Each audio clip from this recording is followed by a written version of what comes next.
Bienvenidos a este, si no me equivoco, el primer evento del año del Colegio de la Frontera Norte. Gustosamente abordando un tema de interés transversal para la investigación y la docencia que se hace en nuestra institución, el tema de la frontera, las implicaciones públicas, ambientales, sociales, ciudadanas de las fronteras, reflexionadas desde, o analizadas desde una perspectiva particular, en este caso la doctora Ana Paulina Ochoa, profesora de la Universidad de Yale, egresada de la Universidad de Essex, si no me equivoco, del doctorado. De Johns Hopkins también. Bueno, perdón. De los dos. Presentará una discusión que a mi manera de ver es nos ofrece una perspectiva distinta en la manera de analizar el fenómeno, el objeto de la frontera. La doctora Paulina Ochoa es especialista en teoría política. Escucharemos entonces un planteamiento desde la teoría política normativa.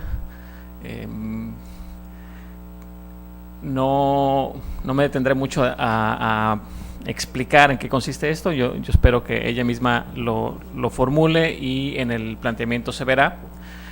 Ante todo, yo quiero destacar que me parece muy importante tener esta mirada distinta desde un campo de saber diferente, un campo de saber que adquiere cada vez más relevancia en los debates sobre política pública, sobre la investigación social. Insisto, ya lo he mencionado un par de veces por aquí, a lo mejor ustedes ya, a algunos les ha tocado escuchar mi cantaleta reiterada, pero insisto sobre lo mismo, la teoría política alimenta los debates sobre la investigación social. No son campos distintos o no son campos necesariamente excluyentes, no es una simple especulación filosófica o esotérica, sino nos ayuda a entender de manera más rigurosa problemáticas que están implícitas en los fenómenos que tratamos de entender con otras herramientas. En ese sentido, le doy una afectuosa bienvenida a Paulina, que espero que sea la primera de muchas otras ocasiones en que nos visite, y le cedo la palabra. Muchísimas gracias. Hace mucho tiempo que tenía ganas de venir, así que le agradezco muchísimo a Alejandro la invitación y muchísimas gracias por venir. Lo que les voy a presentar ahora es parte de un libro que estoy escribiendo sobre fronteras desde una perspectiva de teoría normativa. Y la teoría normativa muchas veces, así como decía Alejandro, se pone al margen de las cosas como en realidad suceden. Y a mí eso es una forma de hacer teoría normativa que no me gusta. Entonces, tenía muchísimas ganas de venir a visitarles porque me interesa muchísimo que la gente que trabaja sobre estos temas de manera empírica me ayuden y que colaboremos en entender las cosas desde las dos perspectivas. Así que tenía muchísimas ganas de venir desde hace mucho tiempo.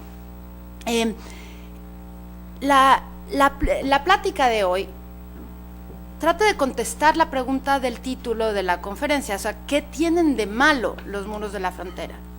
Y uno de los muros en los que estoy pensando, por supuesto, es el que ilustra el póster de la plática, el que crucé ayer en la noche antes de venir a visitarlos, pero también muchos otros, como el de Berlín, otros famosos, como el que dividen a Israel y Palestina, y también los que dividen Europa de Asia y África, en Grecia y en Marruecos, pero también otros que son menos famosos. Muros, cercas, vallas y fosos que dividen territorios en países que están desperdigados por todos los continentes. Y por supuesto que cada uno de estos muros tiene una historia específica, que es el resultado de procesos históricos y políticos locales. Pero mi pregunta trata de abarcar todos los muros en abstracto.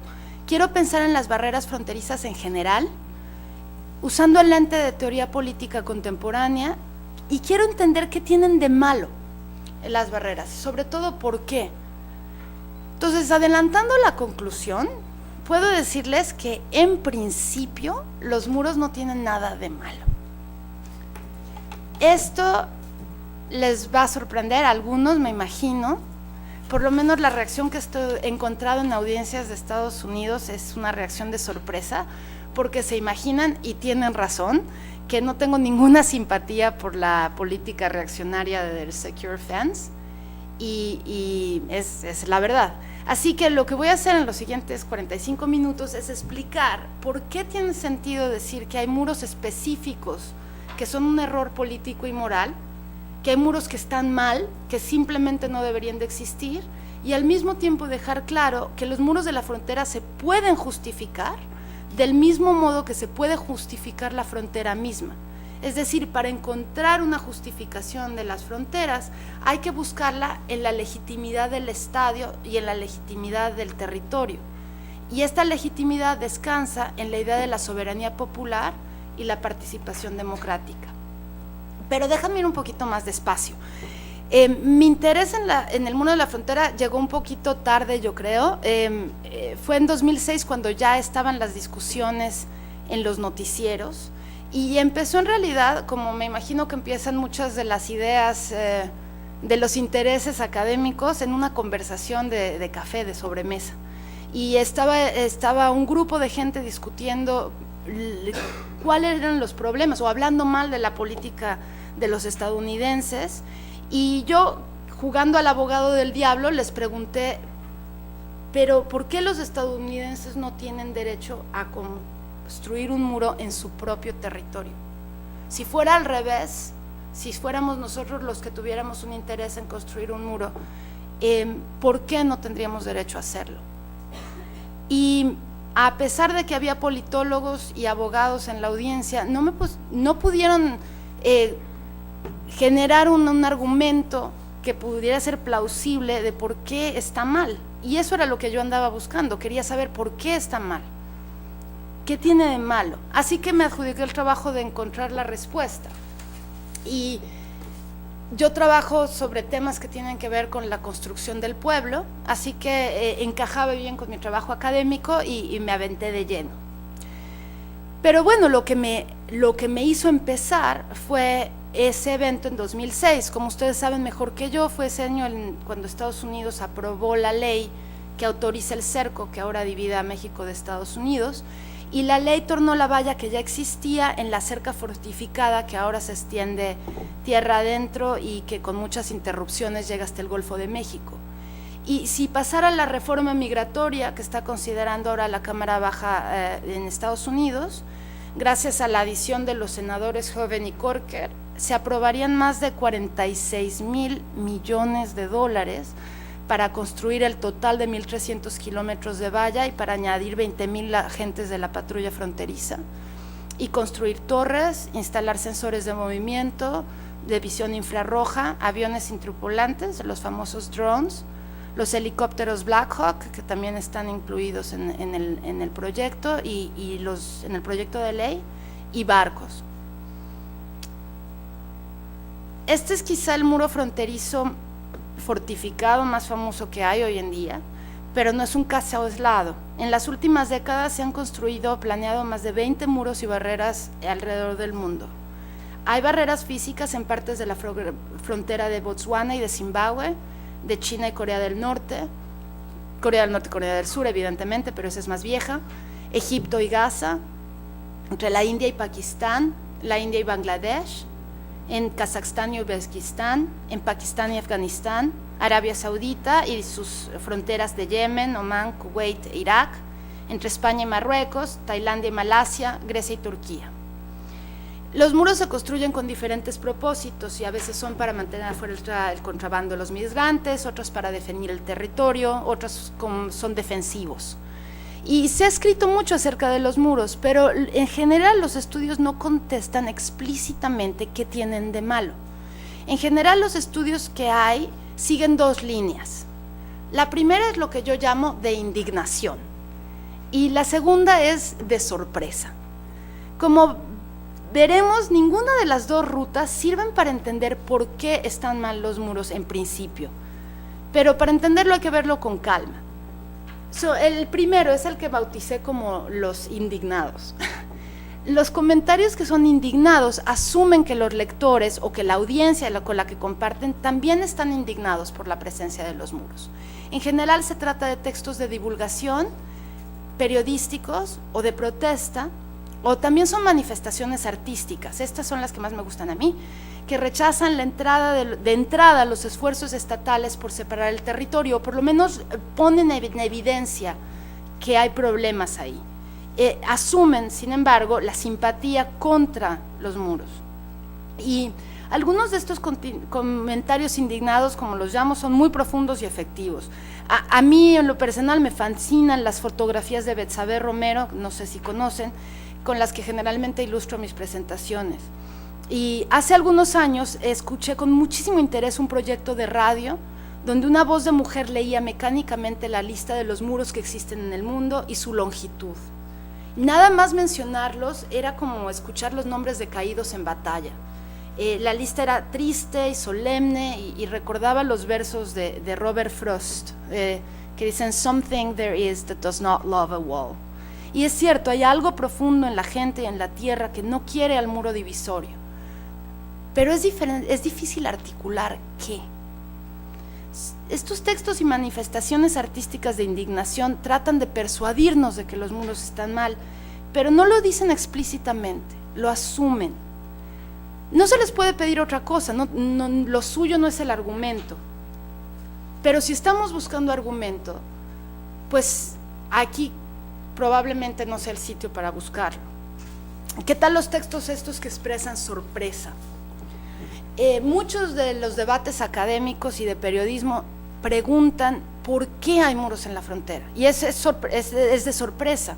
Esta es la pregunta que hacen, por ejemplo, Sheila Ben-Aviv o Wendy Brown, que escriben teoría política, pero también es la pregunta que hacen algunos investigadores empíricos, Peter Andreas, por ejemplo, o Ron Hasner y David Wittenberg. Y yo les llamo sorprendidos porque la pregunta que hacen es solo relevante cuando se asume que no debería haber muros. Es decir, si se pregunta por qué tantos países están construyendo muros, lo que se asume y no se articula es cuando no debería de haberlos, ¿no? ¿Por qué hay muros cuando todos esperábamos que dominaran los procesos de globalización, que se abrieran las fronteras nacionales? Las explicaciones que dan estudios de por qué hay muros en las fronteras son parecidas. Wendy Brown ha resaltado que entre más se debilita la soberanía estatal, más despliegues simbólicos de fuerzas encontramos. Y estos despliegues de fuerzas sirven para proteger, ella piensa, el ego de quienes ven en peligro su identidad nacional o religiosa. Es decir, cuando los nacionalistas sienten que está amenazada su identidad, se aferran a los símbolos de poder estatal, como la bandera o el muro de la frontera. Y Peter Andreas concluyó algo semejante cuando estaba estudiando el aumento de las fuerzas policíacas en la década de los 90 y del 2000, y dice que en realidad el esfuerzo no era para detener el flujo de drogas y de migrantes, sino para reconfigurar la imagen de la frontera y reafirmar simbólicamente la autoridad del Estado en la frontera sur de Estados Unidos. Desde esta perspectiva, lo que explica a los muros es paradójicamente la tendencia o el miedo a la disolución de las fronteras. Pero cuando se pregunta entonces por qué hay muros, no queda claro qué tienen de malo.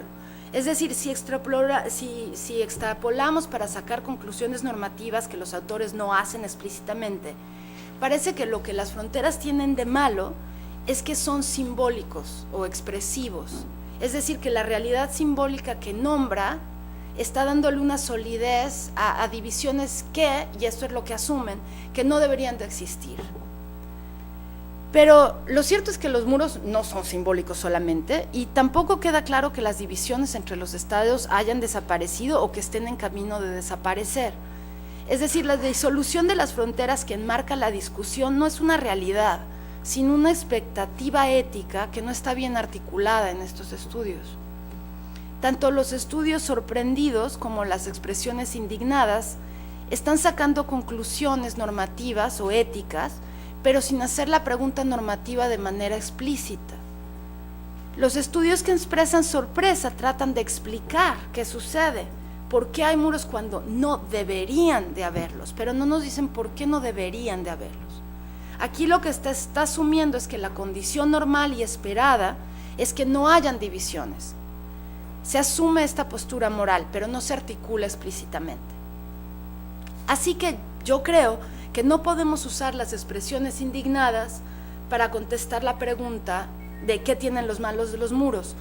Creo que falta una tercera ruta que sea explícitamente ética o normativa. Y esa es la que voy a explicar ahora, o la que voy a explorar. Preguntemos entonces otra vez, ¿no? ¿Qué tienen de malo los muros de la frontera? ¿Cómo se responde esta pregunta?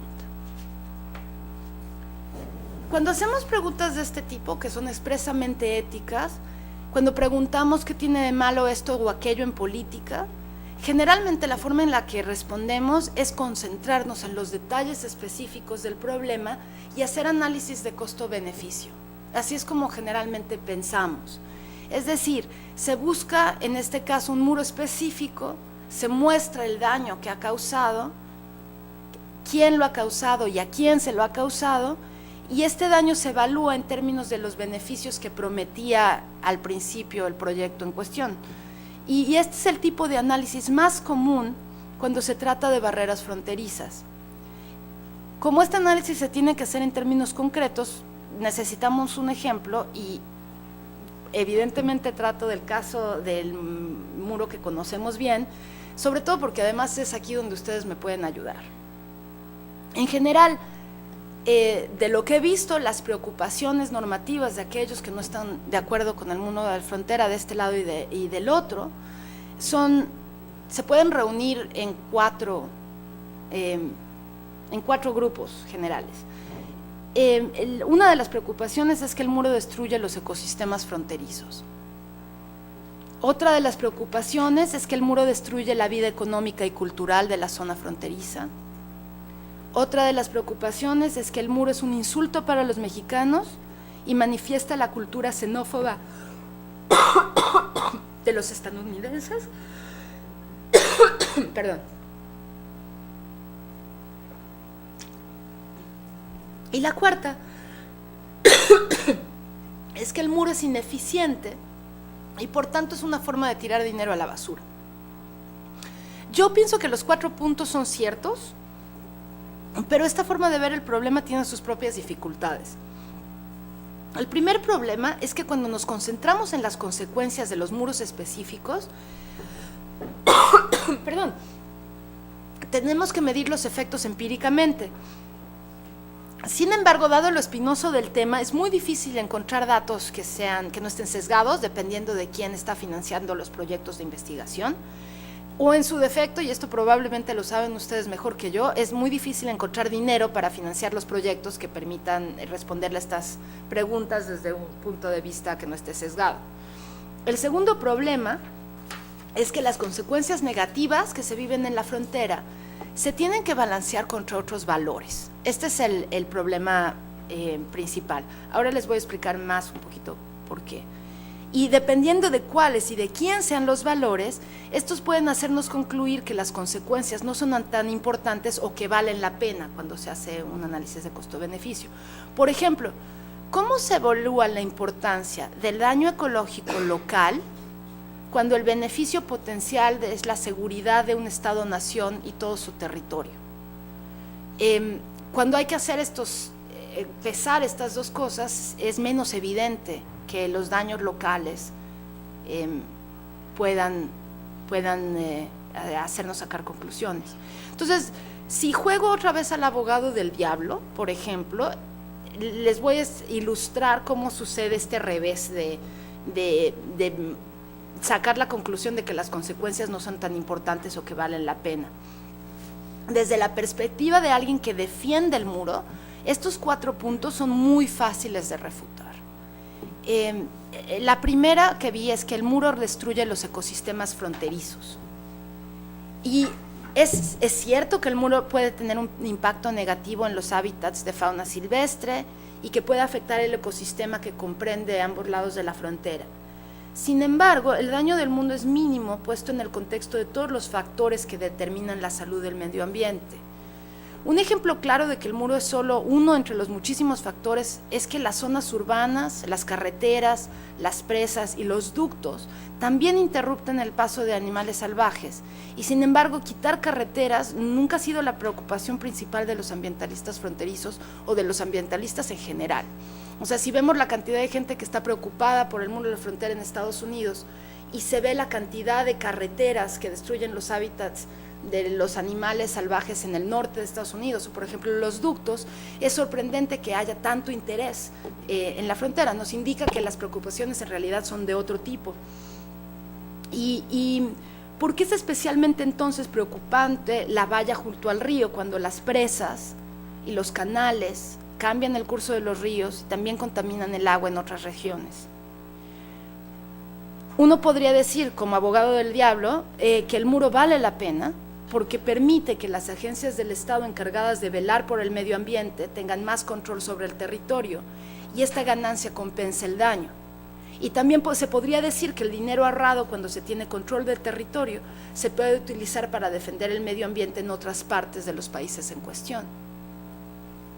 La segunda razón que mencioné es que el muro interrumpe la vida cultural de la frontera.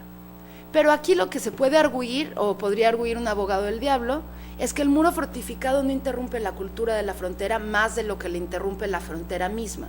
Es decir, al fin de cuentas, la mayor parte de los que cruzan por los cruces autorizados, de tal forma que lo que le da forma y regula la difusión y recepción de la cultura fronteriza es la frontera misma, y no es muy claro por qué el muro interrumpe la función. Es decir, levantar un muro no implica cerrar la puerta, y aquellos antes cruzaban podrían seguir cruzando después, especialmente si se añaden garitas, que es parte de los proyectos de la frontera, del muro. Entonces se podría decir que paradójicamente es la línea la que crea la cultura fronteriza. Es decir, si no hubiera un obstáculo físico y burocrático para el comercio y la migración, no habrían ciudades fronterizas ni una cultura de traslape. Se vería como era en el siglo XIX, donde como no había nada que parar aquí, pues no habían ciudades, ¿no? Las ciudades del interior crecen con la línea. La tercera queja es que el muro es xenofóbico. Y aquí se puede responder que aunque es cierto que el debate del muro pone en evidencia las tendencias xenófobas de una porción de los estadounidenses, esto no tiene que suceder necesariamente. No cabe duda que hay un traslape del discurso de seguridad nacional con el discurso de inmigración, y que ese discurso es injustificable, sobre todo cuando se yuxtapone al odio racial que es característico del sur de Estados Unidos. Sin embargo, siempre se puede alegar, y eso es lo que alegan los abogados de la frontera, que a pesar de que sí existe esta yuxtaposición, no es el muro la que la provoca. Es decir, que el muro está pensado para detener la ilegalidad y que esta no está relacionada más que estadísticamente con culturas o etnias. Y el cuarto punto es quizá más interesante, porque aquí, aunque traté duro de ser el abogado del diablo, empecé a sudar la gota gorda. Es obvio que el muro es ineficiente. Las metas de la barrera fronteriza, según el Departamento de Homeland Security, son: 1. Establecer una probabilidad sustantiva de aprender a terroristas que quieran entrar a Estados Unidos. 2. Interrumpir y restringir el contrabando de narcóticos y humanos. 3. Prevenir la violencia contra los residentes de la frontera y los inmigrantes. 4. Promover la salud del medio ambiente a lo largo de la frontera. Y 5. Evitar que crucen las enfermedades humanas y agropecuarias potencialmente peligrosas. Si se ven los puntos uno por uno, no hace falta hacer análisis empírico, es casi evidente que el muro no está cumpliendo el propósito que se propone. Los terroristas que han entrado a Estados Unidos han entrado con visas, y parece que cuando se trata de contrabando, lo que determina el flujo es en última instancia lo que se llaman los factores de push and pull, y sigue habiendo pull factors en Estados Unidos, de tal forma que es la oferta, la demanda la que determina la oferta tanto de trabajo como de narcóticos como de migración. Segundo, no sé cómo esté el balance de los estudios de población, o el último, pero parece que el fin del ciclo de la migración depende de muchos factores y que el muro de la frontera es importante, pero no es el principal. El tercero, el muro no contiene la violencia, yo creo que la provoca. Y esto es claro, por lo menos en lo que respecta a lo que dicen ellos, que el muro es también para proteger la violencia contra los migrantes, pero es claro que los migrantes que han muerto cruzando, y el número no ha fluctuado sustancialmente en los últimos años, a pesar de que ha disminuido el número absoluto de cruces. Entonces es obvio que tampoco se llega a la meta en el caso de salud y de riesgos para el medio ambiente, porque no respetan el muro en medio del desierto, esto es evidente también, y las corrientes de aire, los mantos acuíferos y los ecosistemas no respetan la frontera. Lo mismo ocurre con los virus, que se pasan de persona a persona y que entran con visa, pues, ¿no? Es evidente, por la puerta principal. Es decir, en términos inmediatos de costo-beneficio, es clarísimo que el muro es ineficiente. Pero aquí, otra vez, aquí es cuando, ahí es el trabajo de ser el abogado del diablo, el beneficio es exclusivamente el beneficio oficial, como se describen las metas del Departamento de Homeland Security, porque se nos olvida que hay otros objetivos.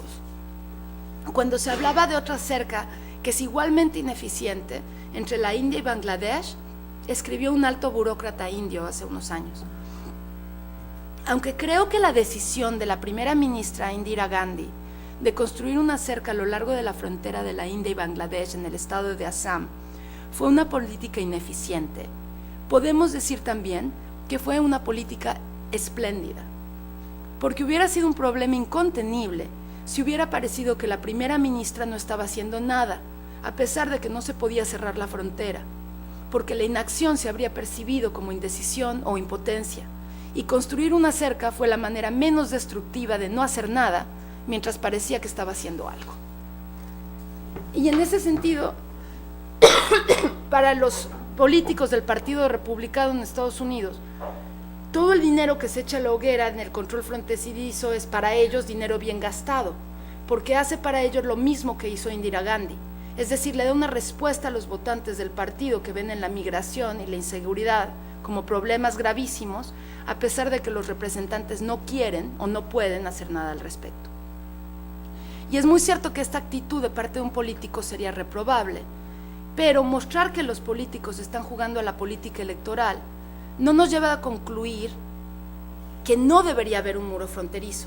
Al contrario, eso lleva a los votantes a exigir que los políticos hagan bien su trabajo y que redoblen esfuerzos para que el muro sí sirva de algo. Es decir, ante la inutilidad del muro, la respuesta adecuada, según ellos, es trabajar para que el muro deje de ser una pérdida de dinero y alcance las metas propuestas. Eso es justamente el Hoover Amendment, el Crocker Amendment, que están redoblando los esfuerzos para que sí funcione. Y eso, por supuesto, es lo más preocupante para quienes no estamos de acuerdo con esta política, porque en Estados Unidos sí hay recursos y tecnología para volver el muro infranqueable. Y esto saben muy bien quienes venden la tecnología, porque en los últimos años las compañías de armas que hasta ahora han estado haciendo dinero en contratos con el ejército en Irak y Afganistán, se han estado preparando para seguir vendiendo después de que Estados Unidos se retire de Asia Central. Y en los últimos años estas compañías están haciendo lobby para juntar el dinero, para vender la tecnología de seguridad a los gobiernos fronterizos municipales en Estados Unidos y a las agencias encargadas de monitorear el tráfico de productos y de prevenir el flujo ilegal de gente, de armas y de drogas. Así que hay incentivos económicos y políticos para utilizar esos 43 mil millones de dólares en fortificar la frontera. No va a pasar, pero 43 mil millones de dólares es un montón de dinero para drones, ¿no?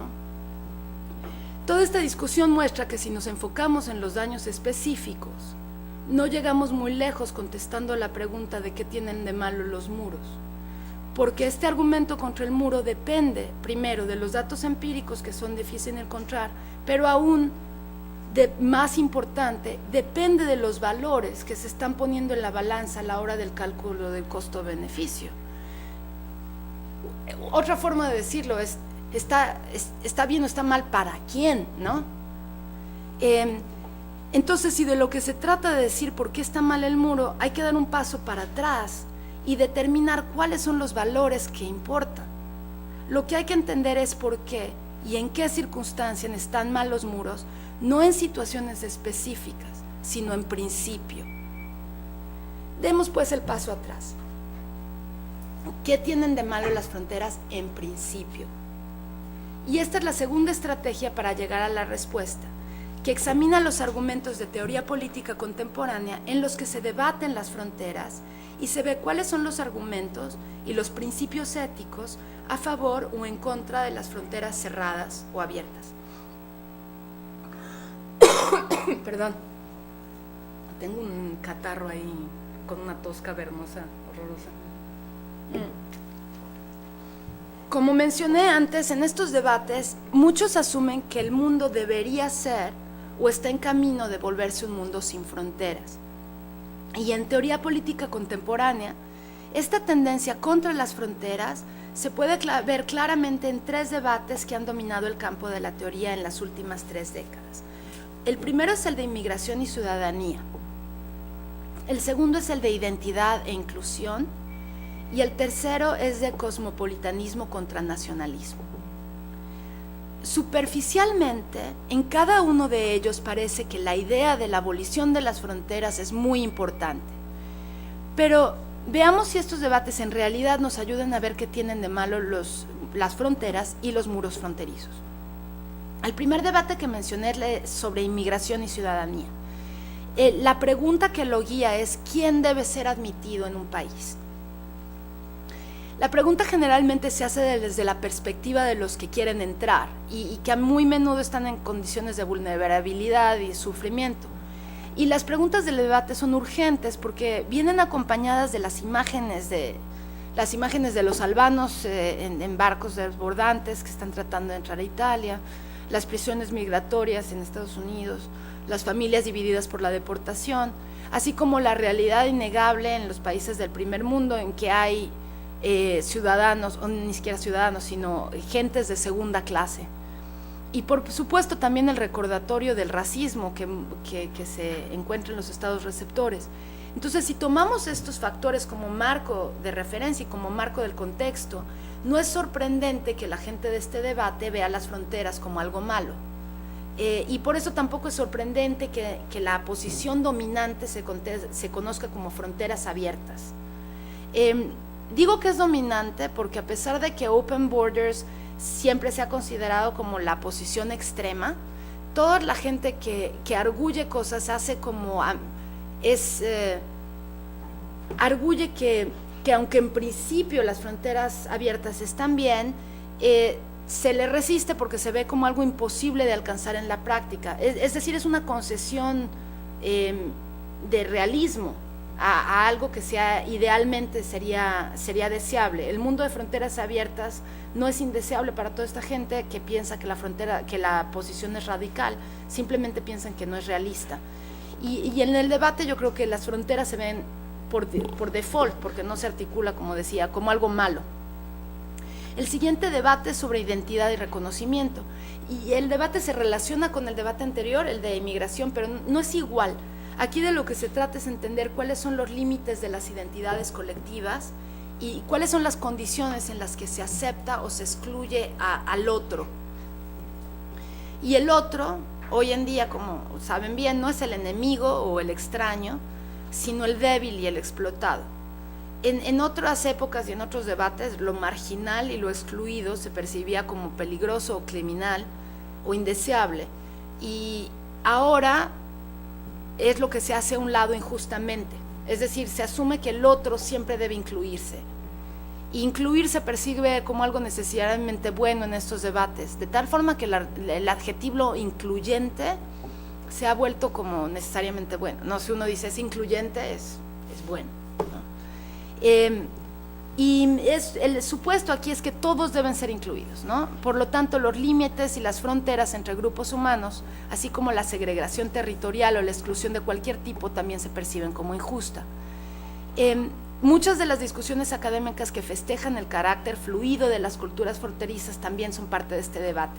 En estas discusiones las fronteras se ven como un instrumento político artificial que divide una unidad orgánica y que produce otros.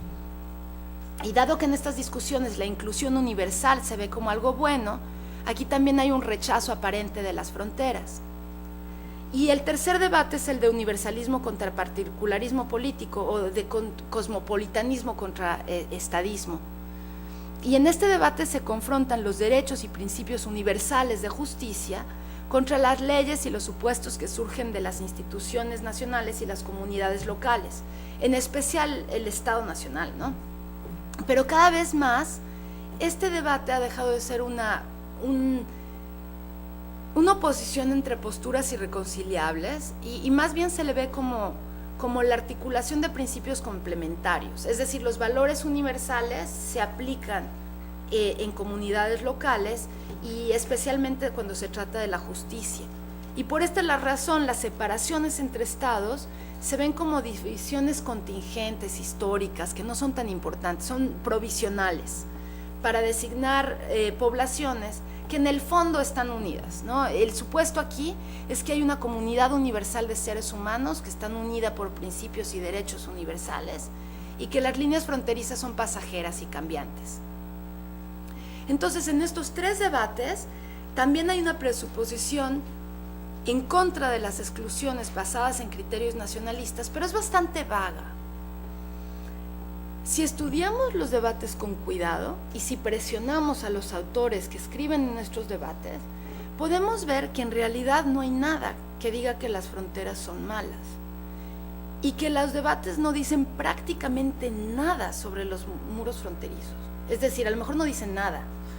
En el primer debate, en el de fronteras abiertas, sí se asume que hay países distintos. Es decir, si hay fronteras abiertas es que hay fronteras, ¿no? Y que hay gente que quiere ir de uno a otro país distinto, no se asume que hay un mundo completamente homogéneo.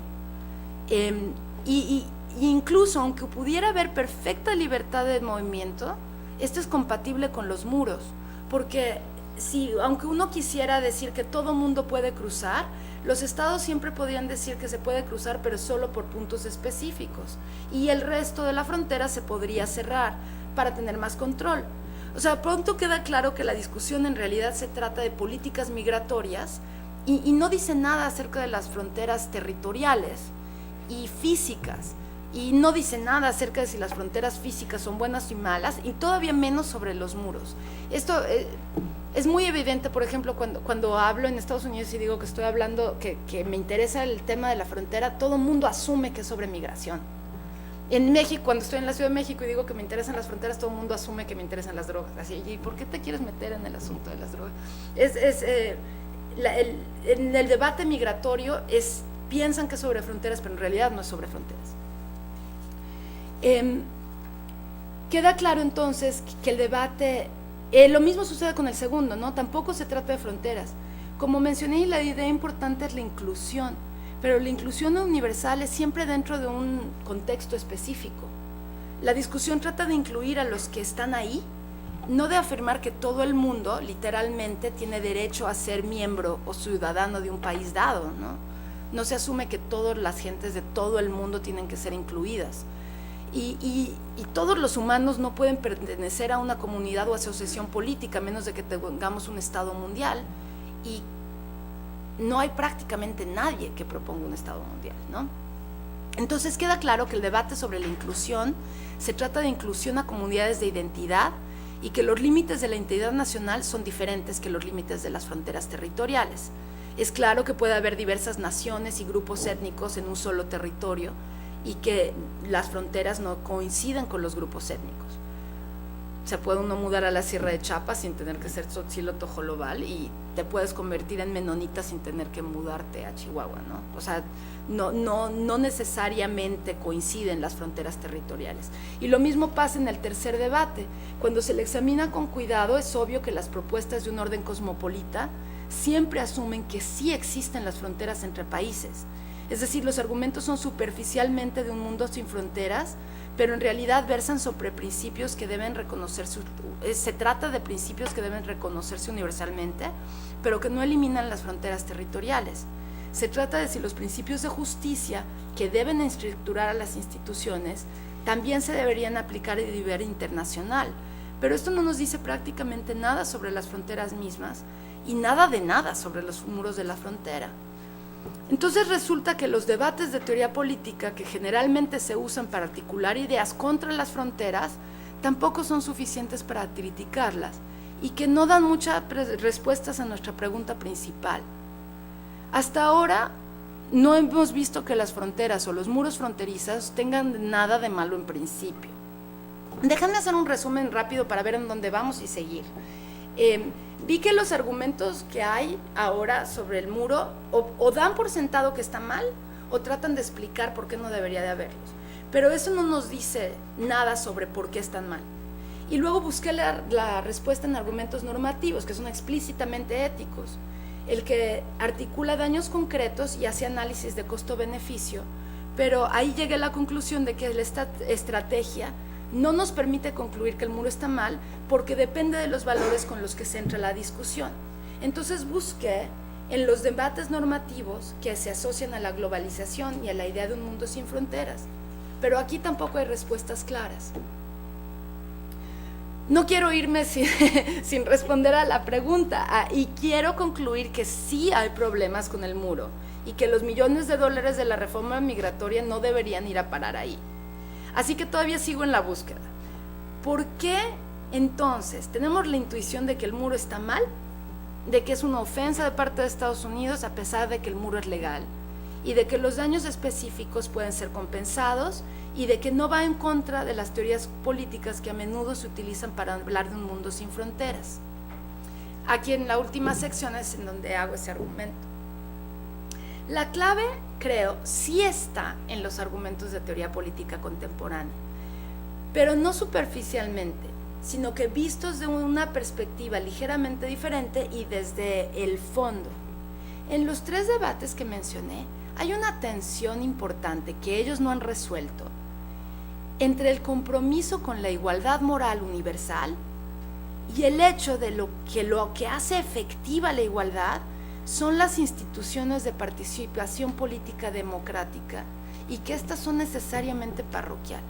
Es decir, siempre las instituciones políticas que hacen efectiva la igualdad son cerradas, aunque los derechos sean universales.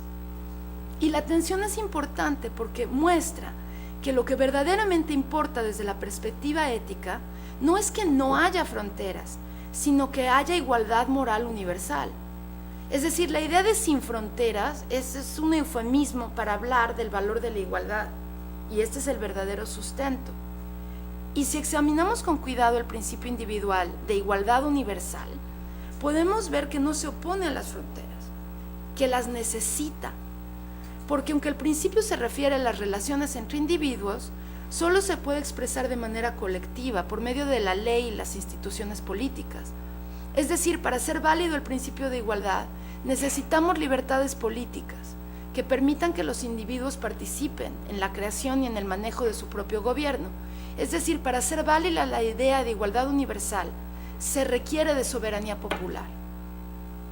Pero la soberanía popular y la democracia, a su vez, requieren fronteras territoriales, porque la igualdad política se manifiesta en el autogobierno que sucede en una democracia, y la democracia es gobierno del pueblo, así que necesita un pueblo, y el pueblo no es universal, es un pueblo acotado. Y a pesar de que hablemos de la democracia, se podría pensar en abstracto, los pueblos no viven en el éter, no viven en la red. Se nos olvida a veces que los pueblos existen siempre en concreto, es decir, la democracia en la práctica siempre será un proceso histórico específico que toma un lugar.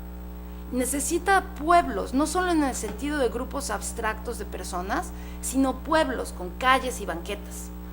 Y la democracia sucede en un lugar concreto, con casas, plazas, oficinas, que no se extienden hasta el infinito, tienen jurisdicciones legales limitadas, que alguien tiene que gobernar. Es decir, las fronteras son necesarias porque sin ellas no se puede organizar el espacio que da sustento a los procesos institucionales que sostienen la democracia. Y sin democracia no puede haber igualdad política. Por eso es que las fronteras no se oponen a la igualdad. Se puede decir que la igualdad las requiere, las presupone. Las fronteras entonces son útiles y necesarias, garantizan la igualdad política. Es más, en principio las fronteras no solo no tienen nada de malo, son deseables. Ahora bien, ¿qué nos dice esto? Que está bien en su lugar, de los muros de la frontera. Bueno, como parte del proceso de demarcación de la frontera, los muros en principio no tienen nada de malo, pero con una condición clara. Los muros son justificables en la medida que sostengan el principio de igualdad universal, es decir, en la medida que sostengan la democracia, pero que lo hagan en ambos lados de la frontera. Lo que hace que los muros sean problemáticos es que ponen en entredicho el principio que justifica el Estado, el principio de la igualdad de todos, y ese principio se pone en entredicho cuando se excluye de las prácticas de autogobierno, sin su anuencia, a los que están afectados por las políticas de gobierno. Es decir, que lo que está mal del muro es que sea unilateral. El muro cierra la frontera unilateralmente y al hacerlo entonces trasgrede el principio de igualdad universal que justifica el Estado. Y el muro es una forma de coerción estatal que impide la libertad de movimiento, que hace separaciones del tejido social. Y entonces lo que hace el muro es que indica las diferencias entre la población que queda dentro y la que queda afuera, y vuelve claro que no es solo una cuestión de jurisdicciones o de diferencias culturales o de diferentes prácticas de gobierno, que es a lo que me refería con decir que las fronteras son necesarias. La coerción general contra todos los de afuera está en realidad estableciendo una jerarquía moral. Por ejemplo, si un país cierra la frontera porque algunos de los que podrían entrar son terroristas en potencia, lo que el país en cuestión está efectivamente haciendo es tratando a todos los de dentro como víctimas potenciales y a todos los de fuera como amenazas potenciales. Por lo tanto, el muro genera esa desigualdad moral, y porque trata a todos los de afuera como si no merecieran el mismo respeto que los de adentro.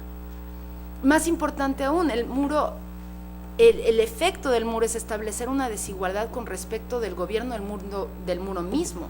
Es decir, un gobierno democrático sigue siendo gobierno, necesita a veces de violencia, necesita coerción. Pero lo que diferencia a un gobierno democrático de una tiranía es que en la democracia se tiene que justificar los actos, aquellos a los que estás gobernando. Y la justificación se la tienes que ofrecer a todos los individuos a los que estás coercionando. Y de aquí sigue, como han arguido Robert Gooding, por ejemplo, que el gobierno entonces tendría que incluir a todos aquellos a los que afecta. En la medida que la frontera ejerce fuerza contra los que están afuera, debe darles una justificación que podrían aceptar. Y en ese último caso, se debe permitir la participación en la creación y el gobierno de la frontera a los que están de los dos lados. Esto también lo ha arguido Arash Abizadeh con un argumento ligeramente diferente. Entonces, si aplicamos los principios en los que descansa la democracia, tenemos que aceptar que los estados no tienen derecho a gobernar las fronteras unilateralmente. Cada estado debe justificar a aquellos a los que está dejando fuera la coerción a los que le está aplicando. Y en el caso de la frontera, lo que tendría que haber es mecanismos para participar en la creación de las instituciones y de las políticas que afectan a los que vienen de los dos lados.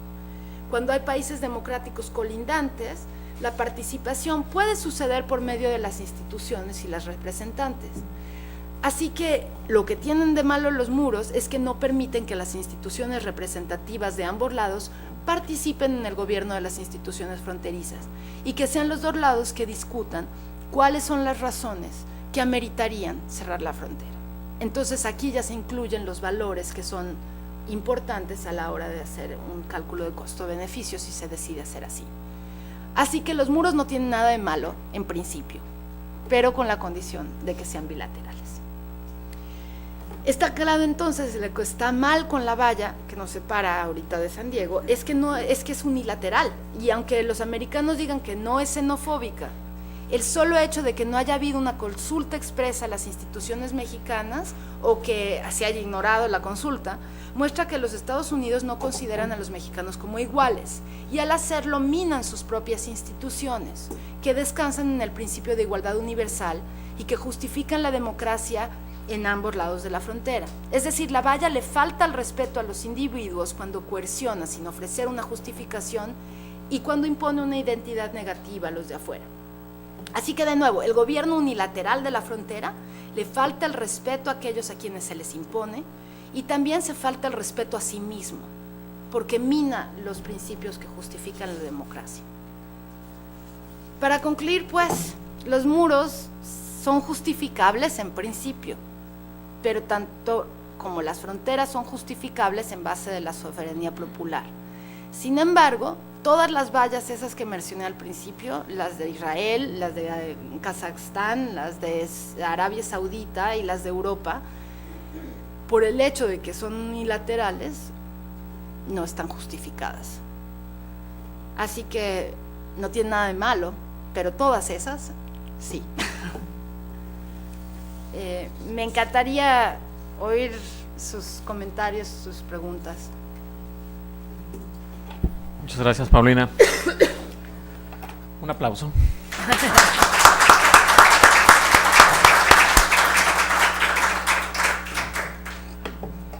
Pues muy bien, vamos a abrir la discusión. Esta conferencia tiene el propósito no solamente de permitirnos escuchar la intervención de la conferencista, sino expresamente busca fomentar el diálogo, el cuestionamiento, las objeciones. Sí, las objeciones. Los disensos, sí, estamos preparados, me parece, para recibir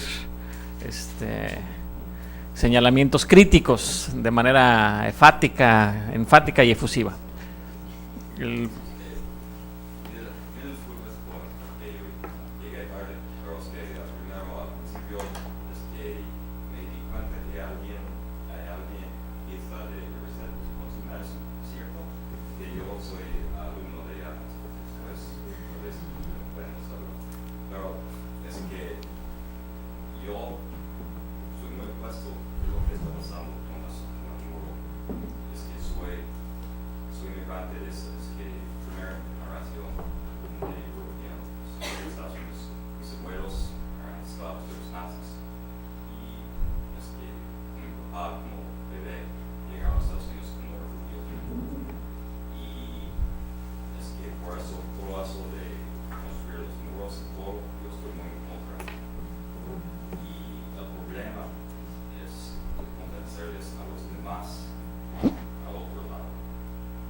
Mis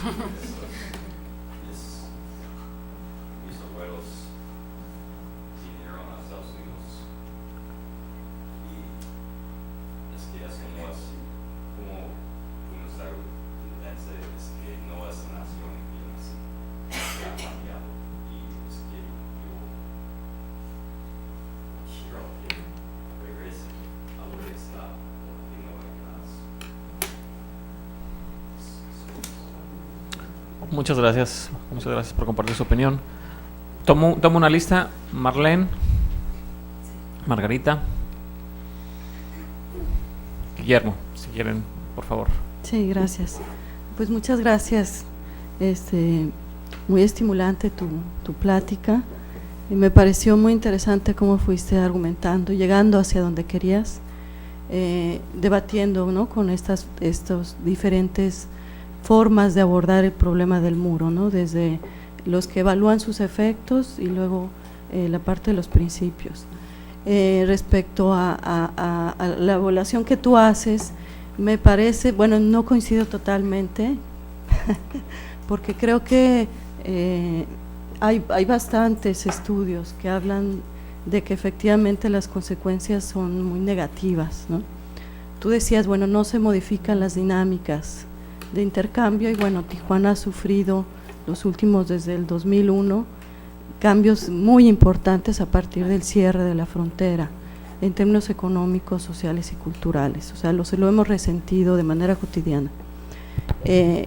Un ejemplo muy sencillo es el parque que había dividiendo la zona de la playa, que era donde había intercambios de familias del otro lado y familias aquí de Tijuana. Y bueno, eso ya se acabó, ¿no? Eso es por señalar alguna dinámica.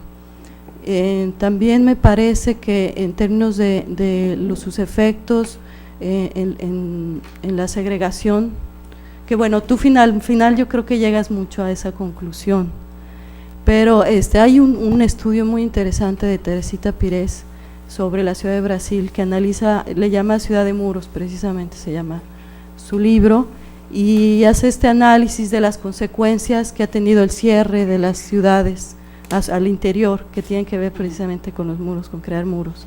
Y bueno, hace un estudio muy interesante donde demuestra el efecto que ha tenido en términos de violencia, de incremento de la violencia y de los crímenes, y yo creo que también eso explica mucho por qué en la ciudad de la frontera norte en los últimos años se ha incrementado la violencia. Entonces yo creo que me parece que en esa parte no coincido, ¿no?, con tu idea de que no hay suficientes argumentos para desde allí ya empezar a señalar que los muros son malos. Yo diría que al revés, es un argumento a favor, o sea, que van como que en capas y hasta donde tú llegas a señalar, que me parece también muy interesante, que en términos democráticos los muros están fallando, ¿no?, precisamente porque son excluyentes. Entonces, al revés, ¿no?, yo creo que no es desestimar esos argumentos, sino que como a favor, ¿no? Sí. Hola, buenos días, gracias por estar acá, por compartir. Desafortunadamente llegué un poquito tarde, pero me comenta mi compañera de aquí al lado que hiciste un excelente resumen a partir de que yo llegué, porque me enteré perfectamente más o menos de todo lo que estabas argumentando. Sí, es bien interesante, ¿no?, la manera en que vas hilando, y creo que la retórica es bien pertinente, ¿no? Y me refiero no a que sea retórica vacía, sino el uso de alguna manera de la técnica de la retórica bien llevada, ¿no?, y a través de la teoría política que manejas, que es bien interesante. Mis argumentos son, bueno, en dos sentidos. Solamente una cosa que quiero saber, si lo de malo es una traducción de algo que tú estés escribiendo en inglés, que sea wrong o sea otra palabra en inglés, o si deliberadamente es la palabra malo en tu argumentación. Es malo en español. Es decir, malo en español. Se podría traducir como wrong o como bad. Sí, ok, porque a partir de ahí quería saber, porque a lo mejor era una traducción y yo no iba a tener cabida lo que yo te voy a señalar a partir de esto, ¿no? Bueno, para mí la categoría malo debería afinarse porque parte de una axiología que es bien binaria, por un lado, y que categoriza desde lo moral y que justifica una serie de valores que refuerzan el colonialismo y lo reactivan. O sea, la idea de la maldad y la bondad son categorías que vienen a partir de la imposición, obviamente, de un Estado-nación y de alguna manera, axiología que acompaña a ese Estado-nación, que no se llamaba Estado-nación, pero cuando llega acá el cristianismo y toda esta institución religiosa que de alguna manera categoriza a través de estos dos principios que es bueno y malo, y una vez más hay como una reformulación del otro, ¿no? El otro siempre es el malo, el otro siempre es el excluido, el otro siempre es el criminal, el monstruoso, el sucio, el poco hábil, bueno, todas estas categorías. Entonces creo que ahí en la activación o la recuperación sin este sentido tan crítico sobre la categoría de malo, estamos reforzando un binarismo que parte de eso y además lo reactiva, ¿no? Y creo que sí es importante porque trabajamos con lenguaje y lo que uno dice es justo buscar categorías que sean precisas para que de alguna manera no sea pues tan fácil prestarse a unas interpretaciones simplistas. Creo que eso podría llevar a bueno y malo, ¿no? Por un lado. Por el otro, bueno, hablas de un compromiso de igualdad universal, que me parece súper importante porque sabemos que las democracias trabajan a través de esta teología del iluminismo y surgen de eso.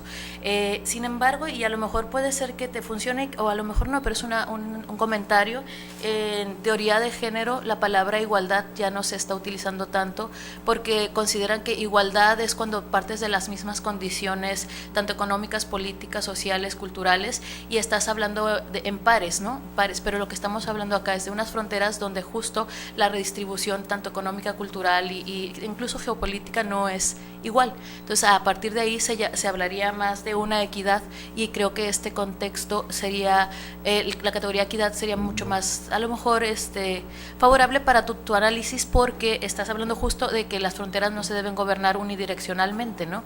Entonces no podemos hablar de pares, pero sí podríamos hablar de una construcción desde esta categoría que no es la igualdad, sino la equidad, para hablar del término fronteras. Y bueno, una más, y ya me quedo así un poco para que mis demás compañeros hablen. Pues sí, las estructuras del Estado-Nación siento que es bien interesante que las sigamos hablando y que se las sigamos comentando, pero ya no están hechas para gobernar a las poblaciones contemporáneas, ¿no? Las poblaciones contemporáneas no corresponden no solo a la teoría política del 18 y 19, y que es donde se fragua toda esta idea el Estado-Nación nace en 1648, ¿no? Con los tratados de paz de Westfalia.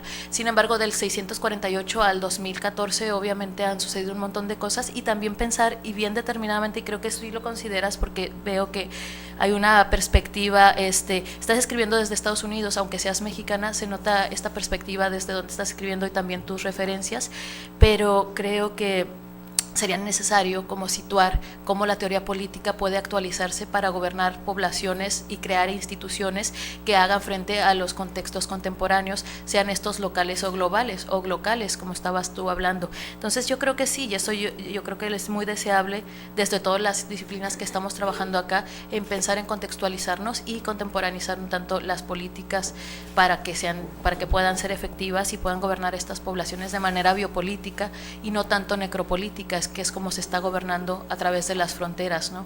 Y tanto en México como en Estados Unidos, porque tampoco hablamos de nuestra frontera con el sur, que ahí hay una necropolítica pero exacerbada, ¿no? Incluso hemos vuelto al momento esclavista. Pero bueno, esas eran mis 3 apreciaciones. Muchísimas gracias, muy clarificador, bien interesante, pero igual si te sirven mis aportaciones. Gracias.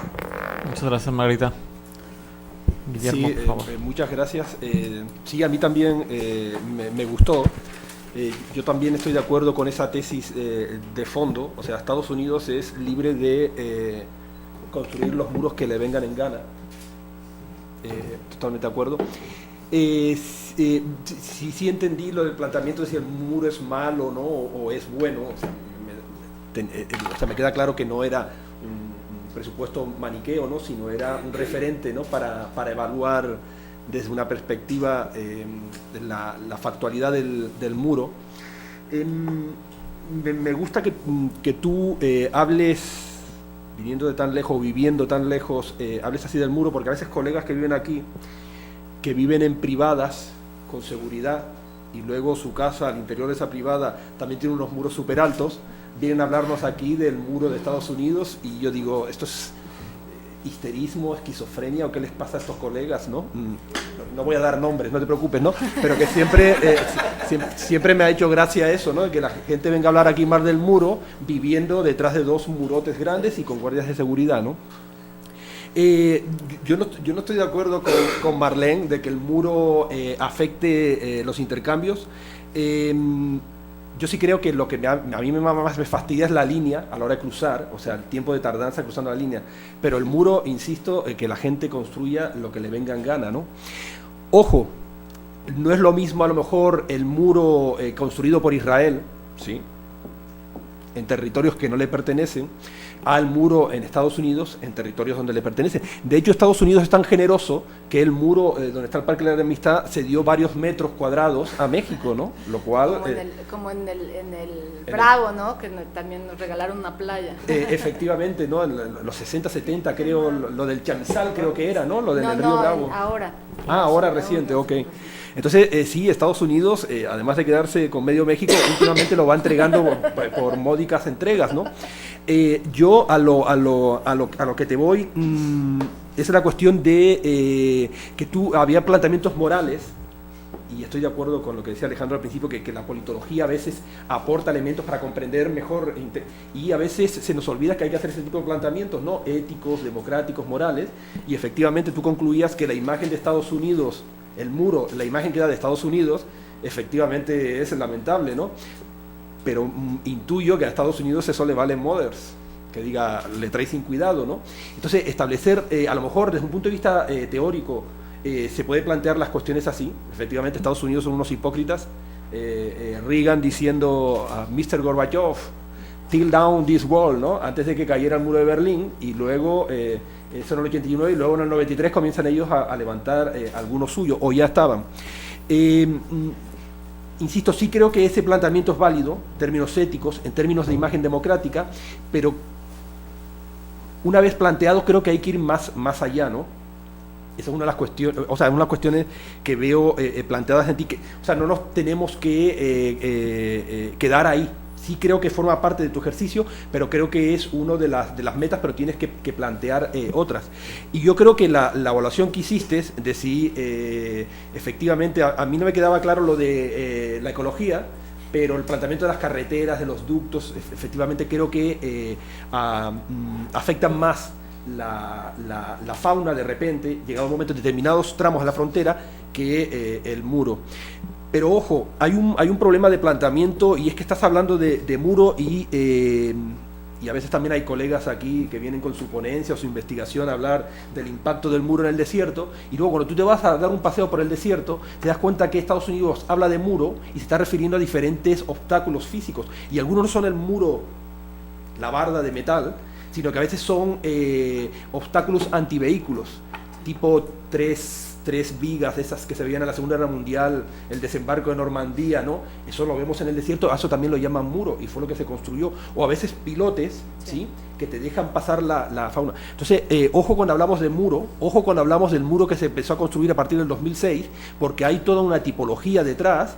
Insiste que incluso los propios Estados Unidos a veces, en los informes oficiales del GAO o de otros, hablan como que de defensa, etcétera, etcétera, pero que en realidad no es un muro físico. Entonces, para aterrizar la idea, sí creo que es interesante este enfoque que das desde la politología y ese tipo de hacer de abogado del diablo, insisto, y no como estos colegas que viven detrás de 2 o 3 muros y vienen a cargarse el muro sin argumento.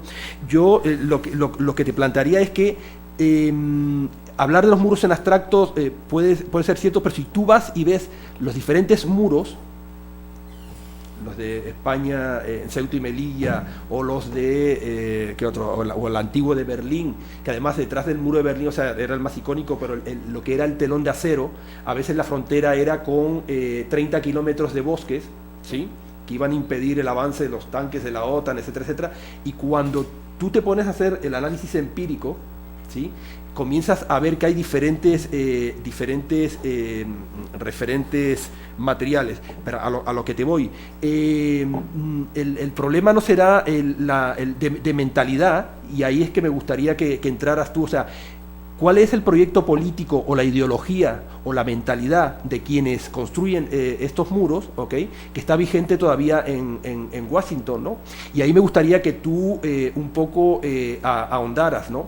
Me queda claro, puedo estar de acuerdo contigo, pero yo creo que el origen del problema estaría ahí, ¿no? En cuestiones de ideología, de proyecto político de los que están construyendo el muro en Washington.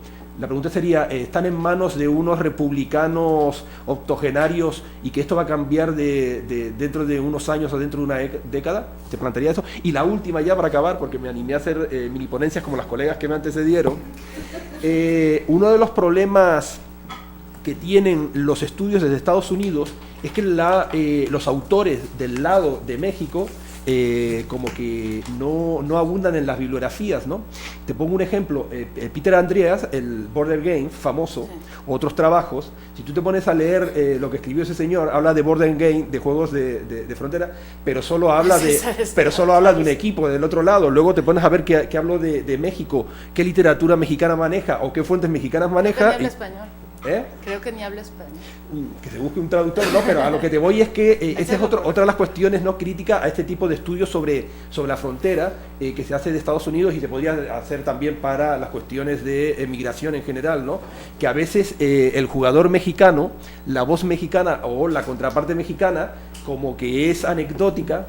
A lo mejor te citan, no sé, a Jorge Bustamante, que es un investigador prolífico, pero fuera de ahí no ves más, ¿no? Entonces, yo no te voy a recomendar, o sea, tú haces lo que te dé la gana, ¿no? Pero el asunto es que si vamos a hablar de la frontera México-Estados Unidos y del muro, aunque lo haya construido Estados Unidos, igual la voz, la perspectiva o los autores mexicanos deberías incorporarlos, ¿no? a tu trabajo. Y ahora sí, mi mini ponencia acaba aquí porque Alejandro me está mirando con unos ojos como diciendo...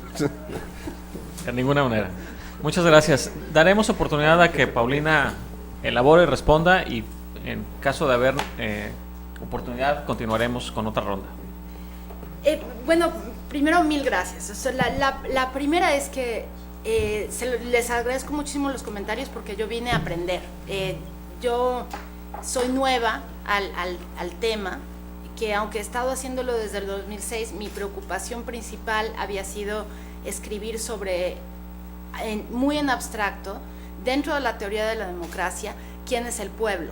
O sea, ese es mi tema principal, y de tratar de entender quién es el pueblo, que generalmente se utiliza para debates que son más internos, ¿no? De cuando se habla de la legitimidad del Estado y de las elecciones, y se habla del pueblo, yo quería entender, ¿no? ¿Qué es lo que la teoría política dice cuando dice pueblo?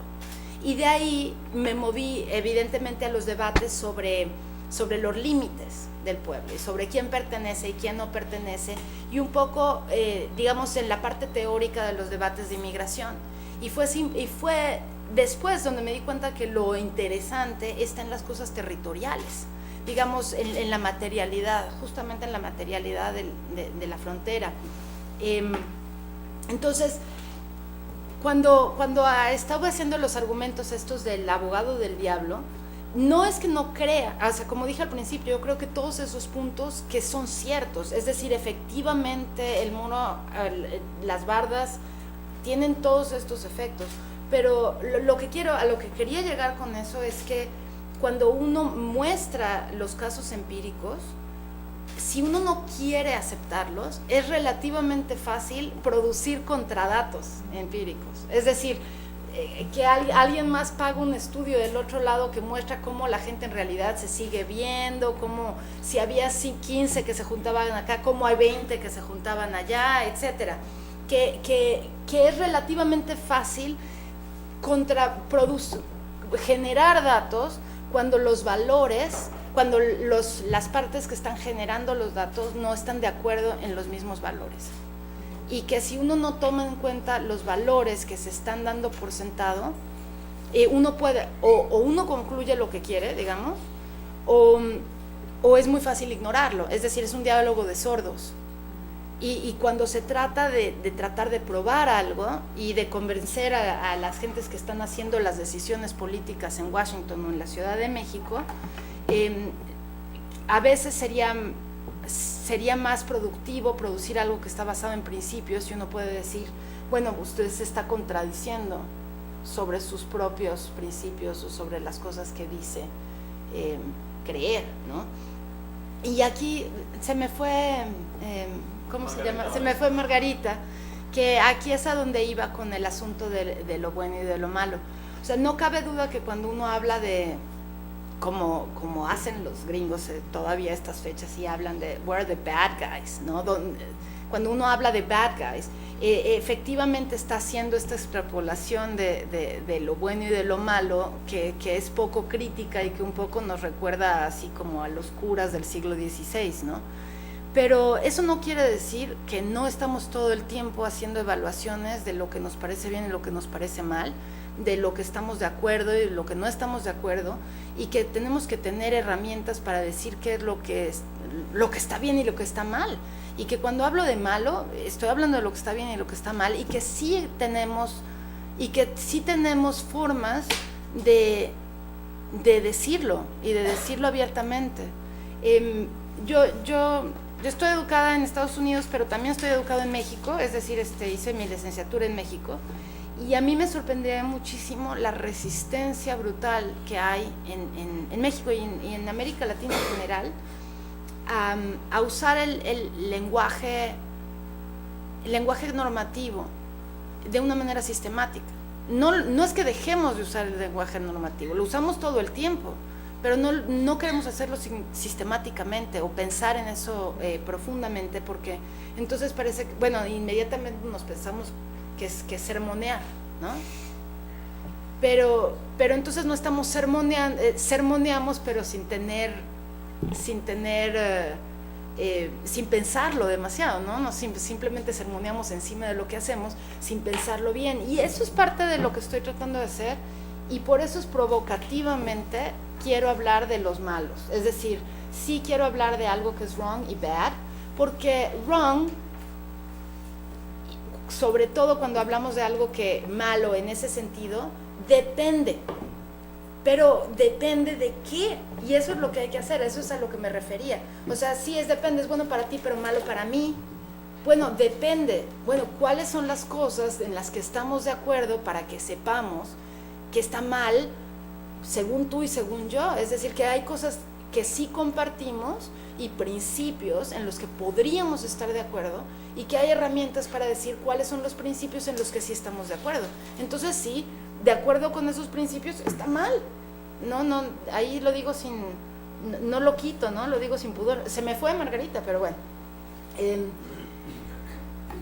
Y luego cuando viene al asunto de las estructuras del Estado-Nación que no corresponden a las estructuras de los problemas urbanos y de los problemas contemporáneos, en eso estoy de acuerdo. El Estado-Nación nunca ha correspondido con los procesos. Digamos, el Estado-Nación es un ideal, y nunca ha correspondido con los procesos que existían en ningún momento dado, ¿no? El Estado-Nación no correspondía, no sabía qué hacer con los nómadas en la frontera. Era clarísimo en el siglo XIX, en la época de las redadas de los indios del norte y del sur, y lo que hizo el Estado-Nación es hacer lo posible por quitar la cosa que no entraba. Entonces es también un problema normativo ahí, de que el Estado trata de volver al mundo parte de lo que considera como bueno para el Estado. Y eso es parte del proyecto que estoy haciendo. Lo que les presenté ahora es un poco la introducción, como la entrada a un proyecto para entender fronteras en el mundo actual. Es decir, cómo son las fronteras ahora y cómo tendrían que ser las fronteras ahora para que nos permitieran gobernar todos estos procesos, que no son los procesos de la globalización, así de mañana ya seremos todos uno, pero que sí ponen en entredicho muchos de los supuestos que habían hasta los años 70. Entonces, de lo que todavía no está terminado, y por eso no se los quería presentar así, pero lo que estoy tratando de hacer es pensar cómo podrían ser las fronteras en un mundo ideal, porque el mundo ideal no sería un mundo sin fronteras, o el mundo ideal sería un mundo con las fronteras donde deben de estar. Y lo que voy a tratar de arguir es que esas fronteras deberían caer de acuerdo con ciertas preocupaciones del medio ambiente. Es decir, que las fronteras en el mundo ideal, que no existe y no va a existir, por lo menos en nuestra vida, es que tendrían que caer como en ciertas zonas de control, en ciertas horas de recursos compartidos. Tendrían que caer más o menos en las cuencas acuíferas, más o menos en sitios donde se pudiera controlar los flujos de aire y los flujos de agua, y que esas fronteras no serían líneas, serían un poco más, tendrían unas características más de tercera dimensión y un poquito más fluidas. Sin embargo, no creo que esas vayan a suceder pronto, pero las podemos usar como horizonte para gobernar las que sí existen ahora de manera más incluyente, usando como se usa ahora de incluyente todo bueno, de bilateral, es decir, dado que sí existen los estados-nación, tratar de gobernar las fronteras que existen con esas fronteras ideales como horizonte de gobierno. Ese es el proyecto a futuro, pero no se los presenté ahora porque qué caso tiene si no tengo los argumentos ni los datos ni nada, ¿no? Digamos, eso es lo que me gustaría hacer y lo que voy a tratar de hacer en el proyecto en curso. Y alguien me preguntaba, cuando se habla, ¿cuál es el proyecto político? ¿Cuál es la mentalidad de la ideología de los republicanos para esta que existe, ¿no? Esto es fascinante, ¿no? Porque las grillas siempre son fascinantes en todas, y la grilla americana del muro es pues uno de las cosas más importantes hoy en día de la política electoral, ¿no? Entonces, por supuesto que cuando uno le interesan los detalles de contar de cuántos representantes se van a ir de un lado, de cuántos se van a ir del otro, el asunto de la reforma migratoria es clave, pero es muy específico de esta, ¿no? Hay muchas otras.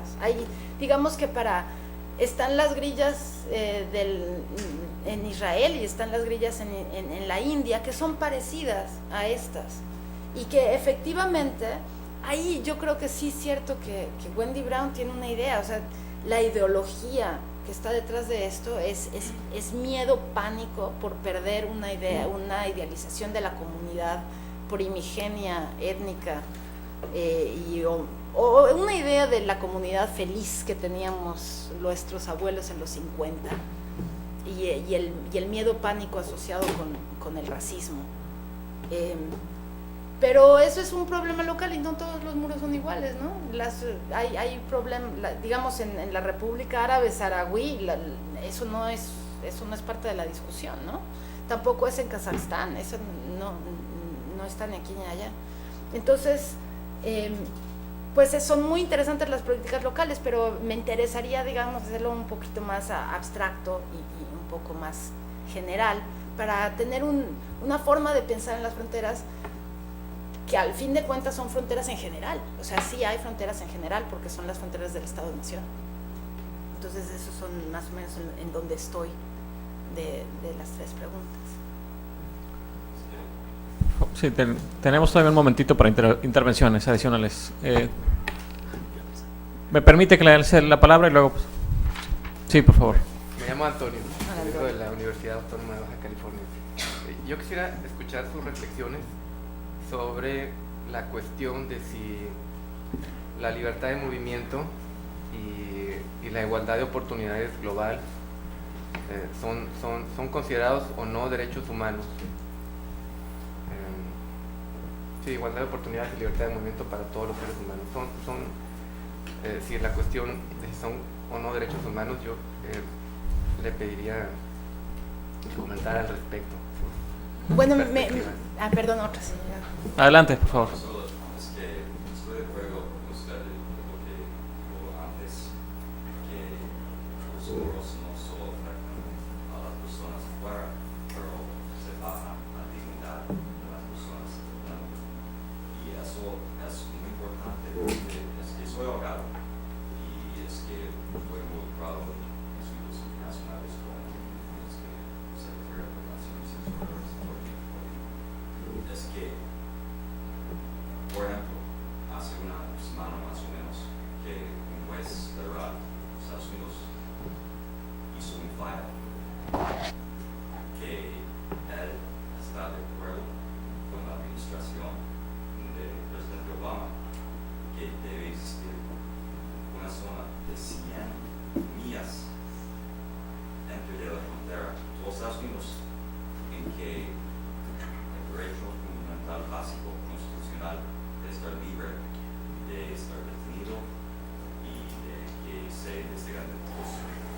ropa, tu auto y todo, es que ya no necesita lo que se llama causa probable, solo sospecha personal.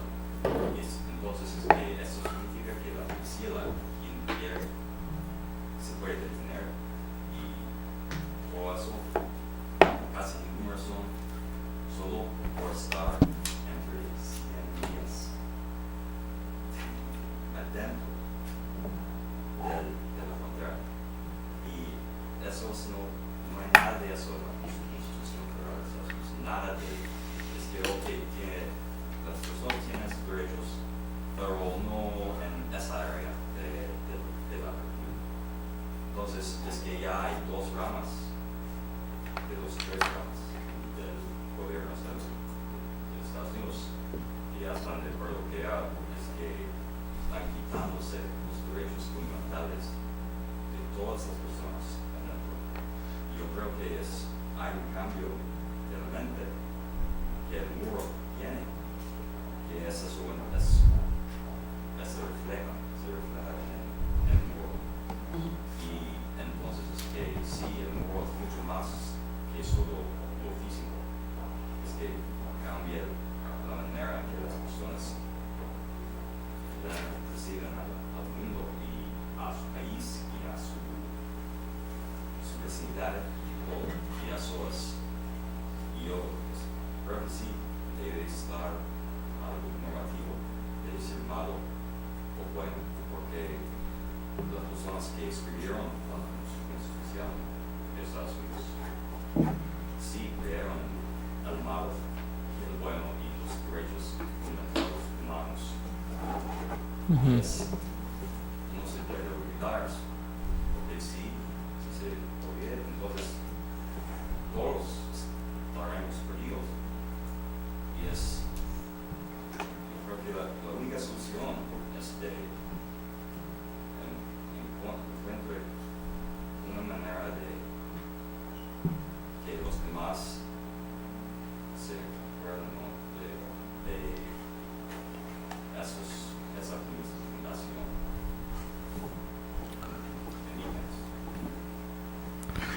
Muchas gracias. Paulina, para cerrar. Mil gracias. A ver, volvemos. Bueno, la pregunta era, ¿son derechos humanos? Yo voy a ponerlo de este modo. Lo que sería interesante saber es ¿cuál es la diferencia de que sean derechos humanos o de que sean simplemente derechos que son muy importantes, que sustancian los estados y no que son universales? Digamos, el discurso de los derechos humanos, si lo concibimos como es algo que en realidad estructura las instituciones internacionales, entonces es muy importante que algo sea derecho, porque podemos obligar que sea de derecho humano, porque entonces podemos obligar a los estados que están de acuerdo que los derechos humanos fundamentales se tienen que respetar, a que los pongan dentro de sus políticas, digamos, ya están comprometidos a hacer algo al respecto. Entonces es una decisión política, no es una decisión científica o una decisión, digamos, no es una que yo pueda hacer, es una decisión que si queremos que sea un compromiso internacional, tenemos que hacer que los estados lo vean como derecho humano para que se les pueda presionar de esa forma. Pero no es algo que se pueda decidir si no existe la presión de grupos que quieren presionar a los estados para que se vuelva un derecho humano. Y yo creo que eso es lo que están haciendo muchos activistas en Europa y muchos activistas aquí, y que probablemente es algo que se debe hacer, ¿no? Que en la medida que se vuelva derecho humano por medio de las prácticas políticas, entonces se le puede exigir a los estados que lo hagan. Ahora bien, no es algo que exista digamos, no es una forma platónica que existe en el éter y ahí buscamos y, sí, este es derecho humano y este no. Es algo que construimos, es algo que se decide entre todos, y eso es como yo lo vería. Yo personalmente, no es algo que yo pueda, o sea, no es una pregunta que yo pueda contestar así. digamos que depende de los movimientos políticos que los vuelven derechos humanos. En la medida que haya más gente que lo piense, se volverán derechos humanos. Y luego, en cuanto...